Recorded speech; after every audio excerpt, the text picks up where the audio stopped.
pangitao na to ning mga wild nga strawberry mga igala. Wa pa man mahinog mga igala. Mo ni wild nga strawberry mga igala, daghan kay dre mga igala oh. Daghan kay bunga.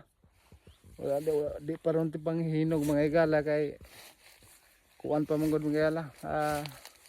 Pero hapit na ni siya mga hinog mga igala. Mo ni gagmay lang ning wild nga strawberry mga igala. Mo ni mga wild nga strawberry mga igala, mo daghan kay di siya mo palibot mga igala. Mo ara ning pangdampason mga igala. Daghan kay mga igala oh. Mo ni mga strawberry mga igala nga wild. Kay wala pa mahinog, daghan na kay bunga mga igala. Gagmay lang ni siyang mga bunga ning wild nga strawberry mga igala. Ini kahinog ani mga igala, mo pula na ni mga igala. Gawas-gawas ko mga igala kay init pa man kay mga igala oh.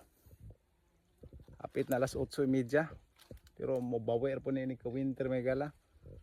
So sige kog check ani mga igala kung nangahinog na ba ni ato ang strawberry mga igala o kaning red berry mga igala. Wala pa nangahinog draw. Strawberry mga igala wild.